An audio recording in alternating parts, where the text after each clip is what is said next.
জাহান্নামের ভিতরে আমি এমন শাস্তির ব্যবস্থা রাখছি যা কোনোদিন মানুষ দেখে নাই, কোনোদিন শোনে নাই, অন্তর পরিকল্পনা হয় নাই, তার চেয়েও কঠিন।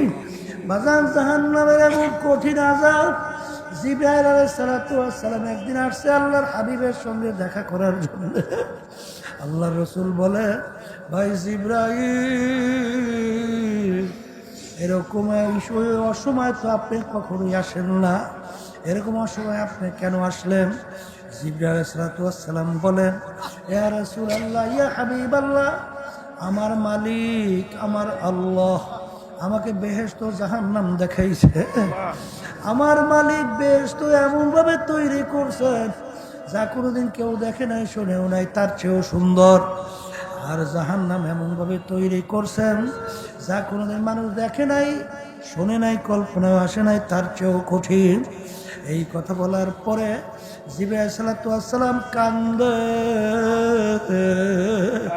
আল্লাহর রাসূল বলে যে, ভাই জিবরাইল, আপনি তো আমার মালিকের সম্মানিত ফেরেশতা, সমস্ত ফেরেশতাদের সরদার, আপনি কেন কান্দেন? জিবরাইল আলাইহিস সালাতু ওয়াস সালাম বলেন, হে আল্লাহর রাসূল, ইবলিস তো মাওলার ফেরেশতা ছিল, তার ব্যাপারে আমার মালিকের কি সিদ্ধান্ত হইল? হারুত মারুত তো মালিকের ফেরেশতা ছিল, তাদের ব্যাপারে আমার মালিকের কি সিদ্ধান্ত হইল?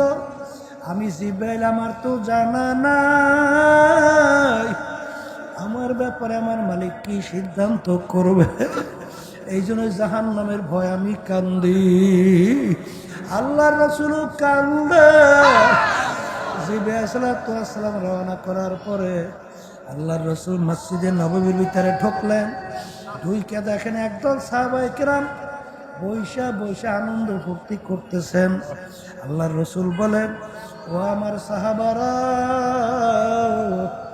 তোমরা কি মৌতের কথা ভুলে গেছো? তোমরা কি আমার মালিকের আযাব ও গজবের কথা ভুলে গেলা? আল্লাহু আল্লাহ, আল্লাহু আল্লাহ। আর এইমাত্র আমার কাছে জিবরাইল আমিন আসছে।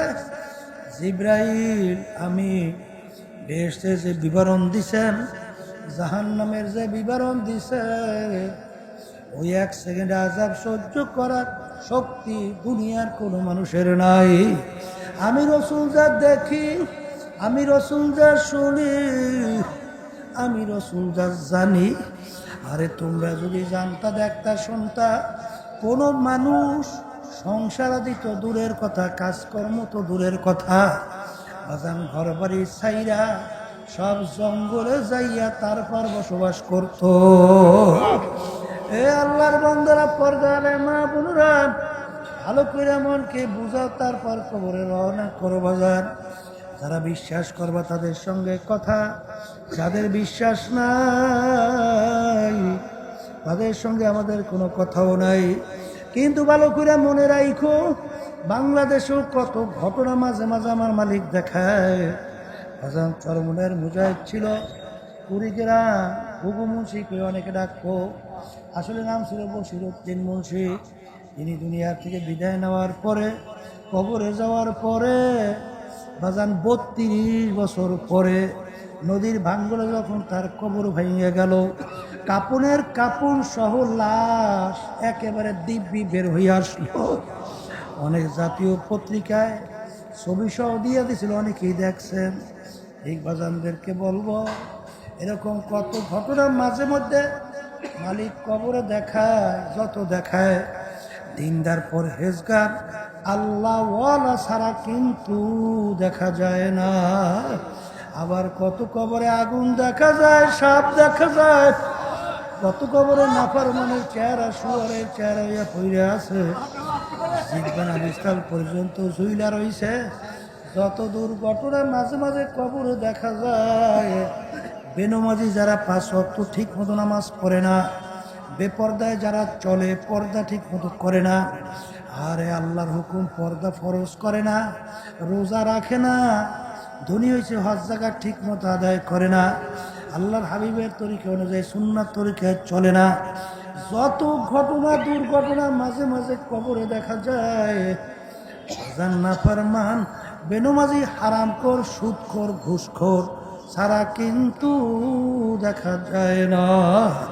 এই জন্য আমার ভাইদেরকে বলবো, যারা বিশেষ করে দুনিয়ার স্বাধীনতা পাইয়া টাকার গরমে, ক্ষমতার গরমে, দলের গরমে, বংশের গরমে, শিক্ষার গরমে যারা ধরাকে সরা জ্ঞান মনে করেন না, সেই বাজানদেরকে বলবো, পর্দারে মা বোনদেরকে বলবো, দলের পিছনে পইরা, নেতা নেত্রীর পিছনে পইরা যারা আখেরাতকে ভুলছেন, আল্লাহকে ছাড়ছেন, যারা আল্লাহর রসুলের তরিকাকে বাদ দিয়েছেন, আমি সেই বাজানদেরকে বলবো, পর্দারে মা বোনদেরকে বলবো, বাজান আমার মালিক আগেই ঘোষণা করছেন, ইয়াউমা নাদউ কুল্লা উনাসিন বিইমামিহিম, কিয়ামতের ময়দানে আমার মালিক প্রত্যেকটা মানুষকে তার দলের নেতা নেত্রীর সঙ্গে ডাকবে। তাইকে আমার মালিক বলবেন, তোর দলের নেতা নেত্রী যেদিকে যায় ওদের পিছনে পিছনে সেই দিকে চইলা যায়। এক কথায় তোমার নেতা নেত্রী যেখানে জায়গা, তোমারও সেইখানে জায়গা। আমার বাগানদেরকে বলবো, পর্দালে মা বোনদেরকে বলবো, আমার মালিক যখন মাহফিলে নিয়ে আসছেন, আরে গুনার কথা মনে করেন, খালেস তওবা করেন, আর মালিকের কাছে সাহায্য চান যে আমার মালিক তোমার খাস বান্দা। পর্দালে মা বোনরা, মালিক তোমার খাস বান্দি না বানায়া কবরে নিও না। قد أفلح من زكاها وقد خاب من دساها। যারা কলবকে পরিষ্কার করতে পারবে, আত্মশুদ্ধি করতে পারবে, তারাই নাজাত পেয়ে জান্নাতে যাবে। আল্লাহ রাব্বুল আলামিন যে তার রাসূলকে দুনিয়াতে পাঠাইছেন, পাঠানোর কারণ হিসেবে আল্লাহ বলতেছেন, ইয়াতলু আলাইহিম আয়াতিহি ওয়া ইউযাক্কিহিম ওয়া ইউআল্লিমুহুমুল কিতাবা ওয়াল হিকমা। আল্লাহ বলতেছেন, আমার রাসূলকে আমি দুনিয়াতে কেন পাঠাইছি?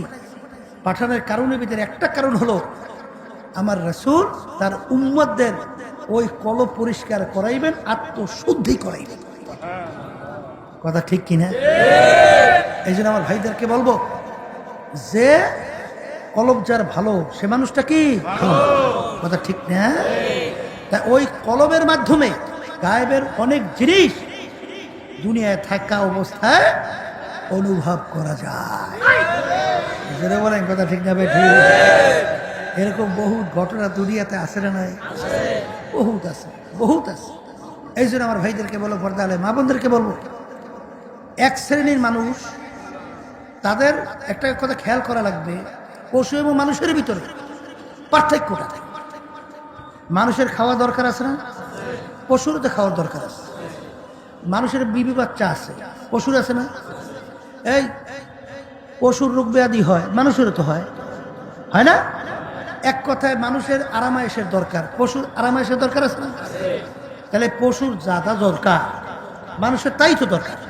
কিন্তু বরঞ্চ আপনি হিসাব নিকাশ করলে দেখবেন যে দুনিয়ার সৃষ্টির দিক থেকে আপনার মানুষকে আল্লাহ দুর্বল করে তৈরি করছে, আর পশুকে সবল করে তৈরি করছে। কথা ঠিক না? যেমন একটা মানুষের বাচ্চা যখন জন্ম হয়, কোন জায়গায় মায়ের দুধ কিভাবে তালাশ করে খেতে হয়, এটা বাচ্চা বোঝে? অনেক সময় বাচ্চা জন্মগ্রহণ করার পরে দুধ তো গেলতেও জানে না, অনেক সময় মুখ দিয়ে বাই বাই পড়িয়ে যায়, আস্তে আস্তে মা ধরে ধরে খাওয়ায়। ঠিক না? 2-2.5 বছর লাগে বাচ্চাটা দাঁড়াই, কথার কথা 1.5 বছর লাগে। কিন্তু একটা গরুর বাচ্চা জন্ম হয় 1-1.5 ঘন্টা পরেই দাঁড়াই যায়। কোন জায়গায় মায়ের দুধ তালাশ করে বের করে। তাই জন্মগত দিক থেকে মানুষ দুর্বল না, পশু তো সবল। কি কথা ঠিক কিনা? হায়াতের দিক থেকে মানুষ কয় বছর বয়স পায়? 70, 80, 90, 100 বছরের মানুষ তো 1000 কেউ একজন পাওয়া কঠিন। কি কথা ঠিক কিনা? আর একটা সাপের নাকি হায়াত প্রায় 250 বছর। একটা গুইল সাপ, কয় না গুইল সাপ, ওর নাকি হায়াত প্রায় 750 বছর। কি বোঝে? তাহলে হায়াতের দিক থেকে মানুষ দুর্বল, পশু সবার। একটা কাসিম কশ্যপ, ওনাকে হায়াত প্রায় 350 বছর। হায়াতের দিক থেকে মানুষ দুর্বল, পশু সবল। দেখবেন আমরা মানুষ একটা জায়গা পর্যন্ত দেখি, এরপর কি আর দেখি? কিন্তু একটা সবুজ, ওনাকে চোখের পার প্রায় 350 মাইল। এই বর্তমানে বৈজ্ঞানিকরা আবিষ্কার করছে, যেখানে রাডার ফেল করে, রাডারে কাজ করে না, সেই ফেল করার পরে রাডারের কাজ করে রাজহাঁসের চক্ষু। কি চক্ষু? এই ছোট্ট ছোট ভিন্নি ভিন্নি রাডার ফেল, রাজহাঁসের চক্ষু তার বাহিরে কাজ করে। ও চোখের এত পাওয়া, মানুষের চোখের পাওয়ার কম না? তাহলে দুর্বল না? আমরা আলোতে চোখে দেখি, অন্ধকারে দেখি। এক শ্রেণীর পশু, এই এক শ্রেণীর পাখি আলোতেও যেরকম দেখে, অন্ধকারেও দেখে। কি দেখে? কি দেখে না? খাওয়ার দিক থেকে মানুষ দুর্বল, পশু একটা বাঘের নাকি খোরাকি কত? প্রায় 17.5 কেজি গোস্ত। কি বোঝে? আর আপনি মানুষ কয় কেজি একদিনই খাইতে পারে? 5 কেজি কেউ খাইতে পারে? কথা বুঝছে? তাহলে খাওয়ার দিক থেকে দুর্বল। হ্যাঁ, এরপর সব মানুষ মায়ের পেট দিয়ে পড়ি ডাক্তার হয়? কথা হয় না, ইঞ্জিনিয়ার হয়। কিন্তু দেখবেন পশু পাখি ও মায়ের পেট থেকে পড়লেই ও ডাক্তার, ইঞ্জিনিয়ার। কথা হয় না। বাবুই পাখির বাসা দেখছেন? বাবুই পাখি দেখছেন কেমনে বনে বাসা, কেমনে বনে দেখছেন? সুবহানাল্লাহ। এই তাহলে যেইটা বাচ্চা হয় ওইটাই তো ওইভাবেই বলতে পারে। কথা হয় না। তাহলে ও মায়ের পেট থেকে পড়িয়ে ডাক্তার, ইঞ্জিনিয়ার। কি কথা ঠিক না ভাই? এরপরে দেখবেন ওই যে আফ্রিকার জঙ্গলের বল্লা যে বাসা বানায়, বাংলাদেশের বল্লা একই বাসা বানায় না? মেট্রিয়াস কোথা থেকে তৈরি করে আল্লাহ ভালো জানে। সুবহানাল্লাহ। নিচে যেই জায়গায় ওরা থাকে সিঁদুর সিঁদুর, কি মেট্রিয়াস দিয়ে বানায়, একেবারে নরম তুলতুলে। কারণ ওই গায়ে যদি লাগে ব্যথা পাইবে, এই জন্য মেট্রিয়াস দিয়ে ফুটে ফুটে বানাইছে। আর উপরে ছাউনিটা এমন মেট্রিয়াস দিয়ে দেয়, যত বৃষ্টি পড়ে ওর ছাউনি ভেদ করে পানি ভিতরে যায়, যায় যায়। এরপর একটা সেকুন বোটা গাছের ডালের সঙ্গে লাগাই দেয়, একেবারে সেকুন না? এ যত বন্যা হয় আজ পর্যন্ত দেখছেন আর বোটা ছুটতে? ওই ডাল ভেঙে যায়, ছাল উঠে যায়, কিন্তু আর বোটা ছেড়ে না। এই মেটেরিয়ালস পাইছে কই? আর বর্তমানে এক শ্রেণী আমার ভাজানরা আছে, ইঞ্জিনিয়ার হয়েছে, সর্বনাশ। হে আর হে আছে ইঞ্জিনিয়ার, ডাক্তার হয়েছে, মনে করছে একটা ডাক্তার। তুমি তো সময় মতো পড়তে পড়তে হবে ডাক্তার হয়েছে আর ইঞ্জিনিয়ার। আর ওই শুধু মায়ের পেটে পড়িয়ে ইঞ্জিনিয়ার ডাক্তার। ওই একটা ঘটনা আব্বা কইতেন না, এই নারায়ণগঞ্জ বুঝছেন? এই ডাক্তার সাহেব ছিল, তার নারিকেল গাছের নারিকেল খেয়ে ফেলায় বানরের নারিকেল খেয়ে ফেলায় না? এখন নারিকেল মোটে রাখতেই পারে না, বানরের জ্বালায়। সে চিন্তা করছে যে রুটি বানাইয়া বিষ মাখাইয়া রুটির সঙ্গে লাগাইয়া নারিকেলের সঙ্গে লাগাইয়া দেবে। তাহলে এই বানরে যখন ওই রুটি খাইবে তাহলে তো বানর শেষ, আর নারিকেল নষ্ট করতে পারবে না। ঠিকই সে একেবারে বিষ আইনা রুটি বানাইয়া মাখাইয়া দেশে লাগাইয়া নারিকেলের সঙ্গে। এবং ডাক্তার সাহেব চেয়ার পাইতিয়া উঠানে তাকাই রয়েছে ওই গাছের দিকে, বানর আসবে, বিষ খাইবে, মরবে, দেখবে। বানর ঠিকই যাকে যাকে আসছে, কিন্তু আইসে একটা বানরও আজকে রুটিও খায় না, নারিকেলও খায় না, চতুর্দিকে ঘুইরা বসে চাই রয়েছে। কি রে ব্যাপার? ওই বানরের ভিতরে একটা বড় বানর, সে একটা কিট করে ডাক দিচ্ছে। ডাক দেওয়ার পরে অন্যবারে উলে বসে রয়েছে।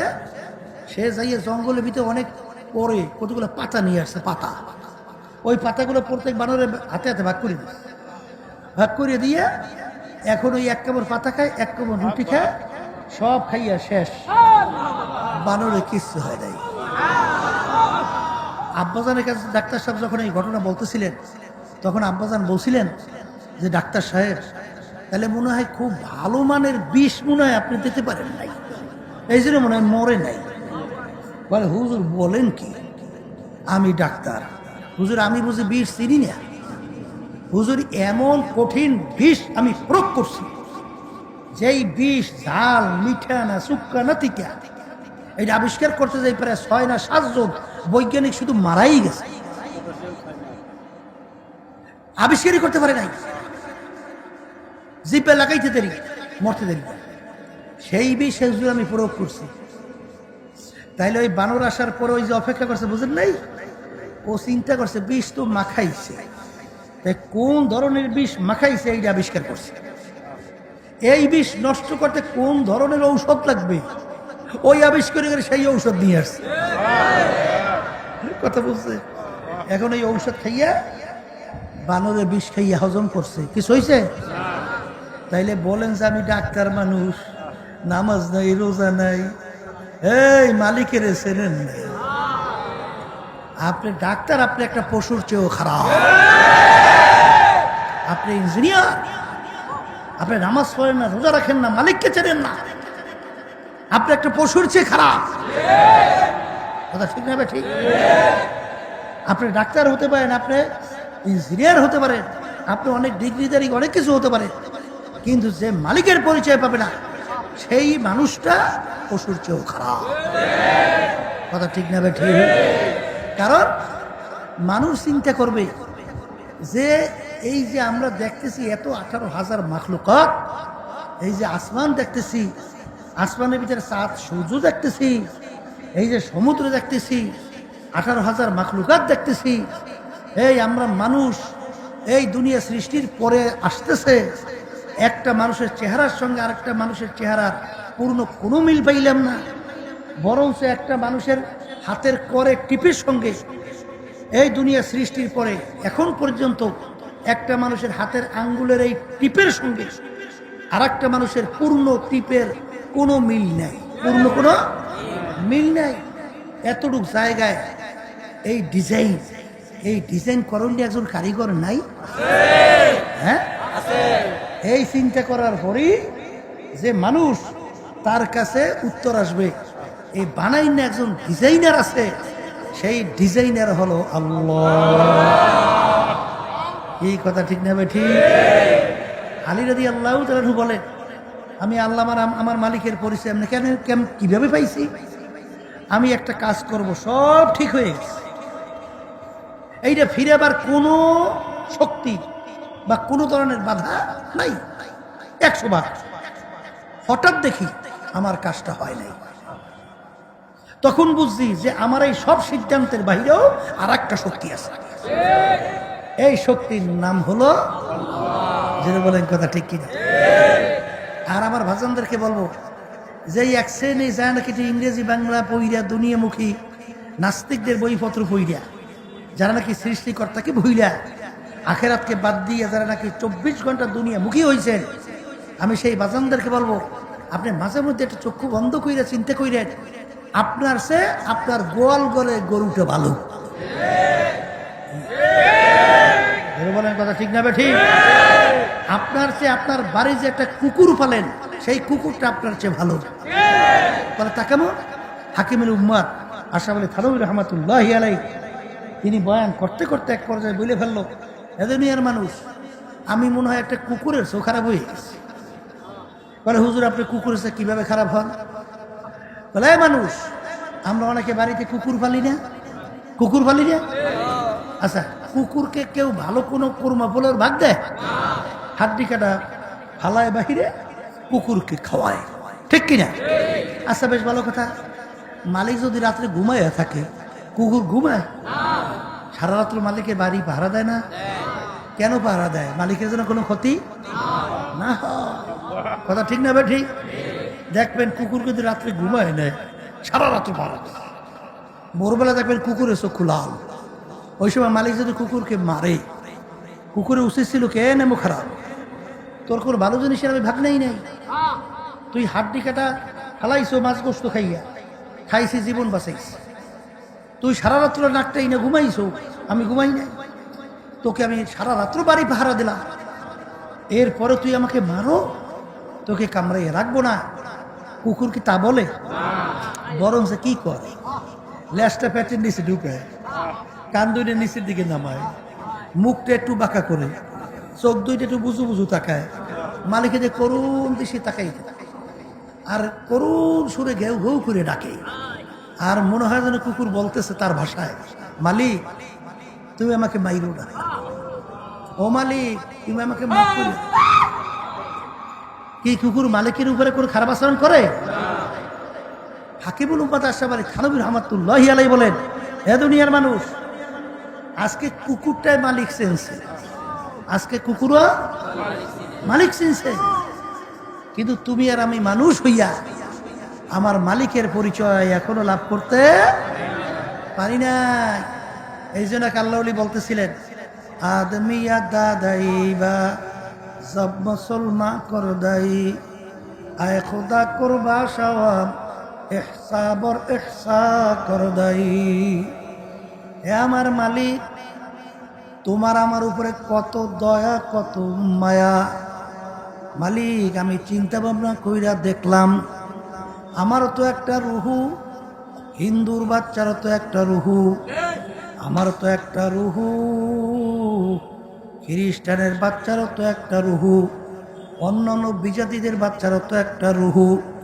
মালিক আমি তোমার কাছে কেউ দরখাস্ত করি নাই যে আমার রুহকে আপনি দয়া মায়া করে মুসলমানের ঘরে দান করেন, এরকম কেউ দরখাস্ত আমরা করছিলাম? কেউ করি নাই। এ আমার দয়ার মালিক, আপনি দয়া মায়া করে আমার রুহকে আপনি মুসলমানের ঘরে দান করলেন। এখন আমি মুসলমানের ঘরে জন্মগ্রহণ কইরা পরিচয় দেই, আমি রহিমা খাতুন, আমি একজন মুসলমান। আজকে যদি হিন্দুর ঘরে তোমার রুহু ঢুকায় মালিক দিত, তুমি আজকে পরিচয় দিত আমি একটা হিন্দুর বাচ্চা, কেউ পরিচয় দিত আমি খ্রিস্টানের বাচ্চা, কেউ পরিচয় দিত আমি অমুক বিজাতি, কিন্তু আমার মালিক তোমাকে আমাকে দয়া মায়া কইরা তোমার আমার রুহুকে মালিক মুসলমানের ঘরে দান করলো। এই শুকরিয়া যদি কিয়ামত পর্যন্ত আদায় করতে থাকি, কোনোদিন শুকরিয়া শেষ হবে না। জোরে বলেন কথা ঠিক কিনা? এ আল্লাহর বান্দারা যারা চিন্তা করে, এই জন্য আল্লাহ রাসূল সাল্লাল্লাহু আলাইহি ওয়াসাল্লাম তোমাকে আমাকে স্মরণ করায় দেওয়ার জন্য বলছে, তাফাক্কুরু ফি খালকিন, তাফাক্কুরু ফি খালকি সাআতান ফি খালকিল্লাহ খায়রুম মিন ইবাদাতি সিত্তিনা ওয়া ফি রায়াতিন সাবঈনা ওয়া ফি রায়াতিন সামানিনা সানা। আল্লাহ রাসূল সাল্লাল্লাহু আলাইহি ওয়াসাল্লাম বলেন, যে নাকি আমার মাওলার মাখলুকাত নিয়ে কিছু সময় চিন্তা করবে, ৬০ বছর নফল ইবাদত এর ভিতরে লিপ্ত থাকলে যেই পরিমাণ সওয়াব হবে, ওই পরিমাণ সওয়াব আল্লাহ তার আমল নামায় লিখে দেবে। অন্য রায়াতের ভিতরে আছে ৭০ বছর, অন্য রায়াতের ভিতরে আছে ৮০ বছর। নফল ইবাদতের সওয়াব আমার মালিক বান্দার আমল নামায়, বান্দির আমল নামায় দান করবে। কারণ এই চিন্তা করার শক্তি কিন্তু আমার মালিক দান করছে মানুষের মধ্যে। ভালো মন্দ বিবেচনা করার শক্তি আল্লাহ কাদের ভিতর দান করছে? এই অনুভব করার শক্তি আমার মালিক দান করছেন মানুষের ভিতরে। বাজান ভালো কইরা বোঝো। তারপর দুনিয়ার থেকে বিদায় নিয়ে কবরের দিকে পথ চলো। একটা গরু পেটের ক্ষুধায় স্টেজের সামনে চিল্লায়, তুমি যত বুঝাবে গরু, তোর জন্য স্টেজের পিছনে ভালো খাদ্য রাখছি, খৈর ভুসি উন্নত মানের খাদ্য, গরু তুই যাইয়া খায়াস। গরু কিন্তু যত বুঝাইবেন বুঝবেন না, গরু কিন্তু বুঝবে না। একটা মানুষকে যদি বলো ওই দূরে তোমার পানির পিপাসা লাগছে, ধুধু দেখা যায় একটা তাল গাছ, ওর নিচে একটা মসজিদ, সুন্দর একটা ডিপ টিউবওয়েল, পানিও খুব সুস্বাদু খাইয়া আসো, দেখবেন মানুষ কিন্তু বুঝবে। এটা কিন্তু পশু বুঝবে না। ভালো মন্দ বোঝার তৌফিক আল্লাহ মানুষকে দান করছেন। মানুষ যখন নিরিবিলি চিন্তা করবে আমার মালিক কত বড় দয়ার মাওলা, আমার মাওলা কত বড় শক্তিশালী মালিক, আমার মালিক কত বড় দয়ার মালিক, আমার মাওলার গুণের কোনো শেষ নাই। আমার মালিক আল্লাহু আকবার সূর্যটা থেকে তৈরি করলেন। এই সূর্যটা সম্পর্কে বৈজ্ঞানিক আবিষ্কার করার পরে বলে এই সূর্য নাকি দুনিয়ার থেকে 13 লক্ষ গুণ বড়। বাজান সূর্য দুনিয়ার থেকে 13 লক্ষ গুণ বড়, এবং সূর্য নাকি দুনিয়ার থেকে দূরত্বে 9,30,00,000 মাইল দূরে। সূর্যের যেদিকে তাপ বেশি উপরের দিকে, তাপ কম নিচের দিকে। চৈত্র মাসে দুপুরের সময় ঠান্ডা জমিনে, যখন গরমের দিনে 9,30,00,000 মাইল দূর থেকে এই সূর্য যখন ঠান্ডা জমিনে তাপ দেওয়া শুরু করে, বাজার ওই সূর্যের তাপ সহ্য করা যায় না। আরে সূর্যের তাপ থেকে বাঁচার জন্য কেউ গাছের নিচে আশ্রয় নেয়, কেউ ঘরের ভিতরে আশ্রয় নেয়, বাজান কেউ বা বিভিন্ন জায়গায় ঠান্ডায় আশ্রয় নেয়। এই সূর্যের তাপ সহ্য করা যায় না বাজান। এই যে সূর্যের 9,30,00,000 মাইল দূর থেকে তাপ দিতেছে, তাহলে এই সূর্যের তাপ জ্বালাবার জন্য কত বড় বয়লারের দরকার, আরে কত বড় আগুনের তাপ করা দরকার। এই আগুন এত তেজের কে তাপ দিল, কে বানাইল? এই চিন্তা করলে তার কাছে প্রশ্নের উত্তর আসবে। এ বানাই না, একজন কারিগর আছে, যেই কারিগরের নাম হলো আল্লাহ। এ কবরের যাত্রীরা, আল্লাহর বান্দারা, এ পর্দার আড়ালের মা বোনেরা, ভালো করে চিন্তা ভাবনা কইরা দেখো, আমার মালিক তোমার আমার ব্রেনের ভিতরে কি দান করলো। অনেক সময় অনেক জায়গায় যাওয়ার পরে অনেক বড় লোক অনেক সময় তার সন্তানটা আমাদের কাছে নিয়ে আসে, কান্দে আর বলে, হুজুর ওর জন্য একটু দোয়া করেন, হুজুর আমার মালিক ওকে প্রতিবন্ধী বানাইছে। হুজুরও ভালো বন্ধ কিছু বোঝে না। আরে বাচ্চার দিকে চাইলে চোখে পানি দেখা যায় না, তখন মালিকের শুকরিয়া আদায় করো যে আমার মালিক তুমি আমাকে তো ইচ্ছা করলে এরকম প্রতিবন্ধী বানাইতে পারতা। তখন কারো কোনো শক্তি, কোনো হাত কারো ছিল না, তুমি আমাকে প্রতিবন্ধী না বানাইয়া তুমি আমাকে এত সুন্দর, আল্লাহু আকবার, বেরেনে মানুষ তৈরি করলা। আরে দুনিয়ার মানুষ আজকে দুনিয়ার ভিতরে দুনিয়া চেনলা, নেতা চেনলা, নেতা নেত্রী চেনলা, দল চেনলা, সম্মান চেনলা, সম্পদ চেনলা, কিন্তু একদিনকে চিন্তা করছ আরে তোমাকে আমাকে মালিক ফি আহসানি তাকওয়িম, তোমাকে আমাকে কত সুন্দর সুরাতের মানুষ আমার মালিক বানাইলেন। বাজার কত মানুষ বোবা, কথা বলতে পারে না, কত মানুষ অন্ধ, চোখে দেখে না, আরে কত মানুষ ন্যাংরা, হাঁটতে পারে না, কত মানুষ হাত নাই, পাও নাই, কত মানুষ বিকলাঙ্গ, চলতে দুনিয়াতে পারে না। তোমাকে আমাকে আমার মালিক এত সুন্দরভাবে বানাইল। বাজার এত সুন্দরভাবে এই মানুষকে তৈরি করলো, সে কে? আমার ভাইদেরকে বলবো, পর্দালে মা বোনদেরকে বলবো, ভালো করে এমন কি বুঝো, তারপর কবরে রওনা করো। বাজান দুনিয়ার দিকে তাকাইয়া নিজেকে নিজে বিচার করো। বাজান দুনিয়ার দল করো, নেতা নেত্রীর সাথে চলো। বাজান দুনিয়ার নেতাদের সঙ্গে একবার, দুইবার, তিনবার করো বড় অন্যায় যদি করো, দলে তো রাখা দূরের কথা, লাথি মেরে দল থেকে বের করে দেয়। অনেক সময় দলের লোক দলীয় লোকদেরকে মাইরা ফেলায়। বাংলাদেশে ঘটনা আছে না নাই? কিন্তু একদিনও কি চিন্তা করছ আমার মালিক কত দয়ার মাওলা?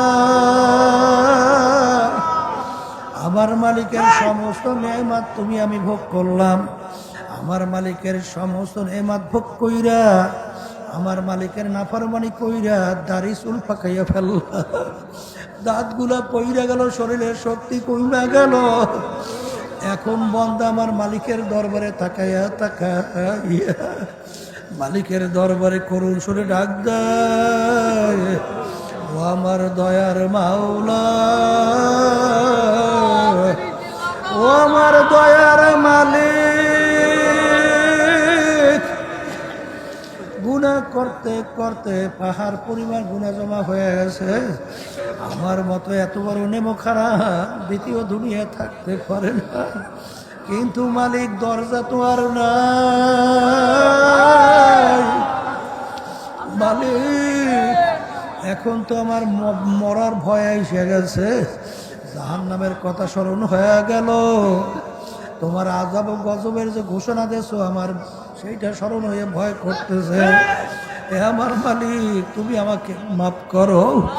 এই কথা বইলা বন্ধ যখন দুই চোখের পানি ফালায়, মালিকের দরবারে হাত উঠাইয়া করুণ সুরে ডাক দেয়। আমার মালিক বলে, বন্দা বান্দিয়া,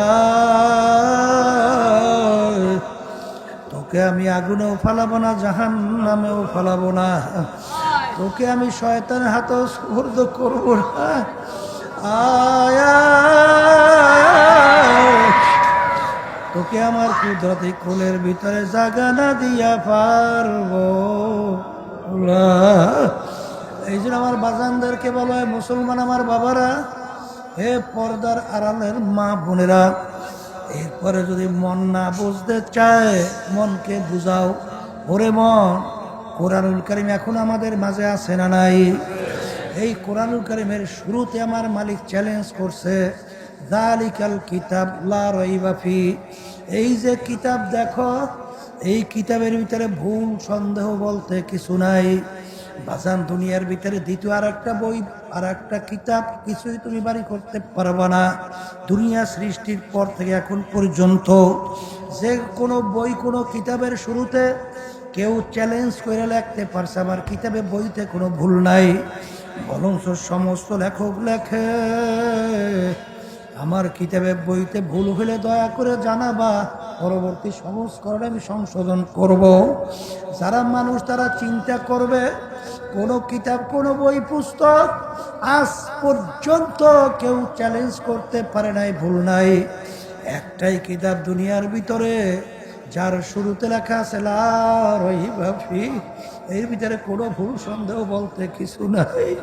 যারা মানুষ তারা চিন্তা করবে, এই কিতাব যার উপরে নাযিল হইল, ইতিহাস পড়ে দেখো, সে আল্লাহর রসুল দুনিয়ার কোনো শিক্ষকের কাছে পড়ে নাই, পড়ার কোনো সুযোগ পায় নাই, আমার মালিক দেয় নাই। দুনিয়ার দিক থেকে আল্লাহর রসুল ছিলেন উম্মি, তার নিজের দস্তখত তিনি করতে জানতেন না, নিজের সাইনও করতে জানতেন না। বলে প্রমাণ রাখার জন্য আল্লাহ রাব্বুল আলামিন, আল্লাহু আকবার, আরে তার আঙ্গুল মুবারকের ভিতরে একটা আংটি মুবারক ছিল, আংটি মুবারক দিয়ে তিনি সিল মারতেন, সিল দিয়ে তিনি সাক্ষ্য রাখতেন। বাজানে উম্মে আল্লাহর হাবিবের উপরে ছোট চটি বইনা 30 পারা কোরআনুল কারীম নাযিল হলো, যার শুরুতে আল্লাহ চ্যালেঞ্জ করলেন লা রাইবা ফি, এর ভিতরে ভুল সন্দেহ বলতে কিছু নাই। এ আল্লাহর বান্দারা এখনো কি বুঝো না? বর্তমানে এই আধুনিক যুগে ইসলাম মুসলমানের শত্রুর কোনো অভাব নাই। বাংলাদেশের ভিতরে নাস্তিকের সংখ্যার কোনো অভাব নাই, কিন্তু বাজান এই বাংলাদেশের ভিতরে তামাম দুনিয়ার মধ্যে এখনো কোরআনুল কারীম আছে না নাই? কিন্তু আজ পর্যন্ত কোরআনুল কারীমের ভিতরে একটা ভুল কেউ বার করতে পারছে? পারে নাই, কোনো দিন পারবে না। বাজান, বৈজ্ঞানিক আবিষ্কার করার পরে বলে কোরআনুল কারীম যে সত্য তার প্রমাণ হলো। কোরআনুল কারীম নাযিল হইল আল্লাহর হাবিবের উপরে। আল্লাহর হাবিব বসবাস করতেন মরুভূমির ভিতরে, আশেপাশে পানির কোনো চিহ্ন ছিল না, কোনো সমুদ্র কোনো নদীও ছিল না। সেই কোরআনুল কারীমের ভিতরে সমুদ্র সম্পর্কে আলোচনা আছে না না? বৈজ্ঞানিক আবিষ্কার করার পরে দেখে যে কোরআনুল কারীমের ভিতরে যে সমুদ্র সম্পর্কে যে আলোচনা করছে 100 ভাগ সব মিলে গেল। মারাজাল বাহরাইনি ইয়ালতাকিয়ান বাইনাহুমা বারযাখুল লা ইয়াবগিয়ান ফাবিআইয়ি আলা'i রাব্বিকুমা তুকাযযিবান। বাজার এখন বৈজ্ঞানিকরা আবিষ্কার করার পরে দেখে যে কোরআনুল কারীমের ভিতরে যেভাবে সমুদ্রে আলোচনা করছে 100 ভাগ সমুদ্রে সেই আলোচনা মিলা যায়। বাজান, বৈজ্ঞানিকরা কোরআনুল কারীমের মধ্যে আয়াত পইরা পইরা আবিষ্কার করে দেখে যে এই আয়াত কোরআনুল কারীমের ভিতরে বলা হইল, দেখা যায় সেই অনুযায়ী বৈজ্ঞানিক বিজ্ঞান পুরাপুরি মিল যায়।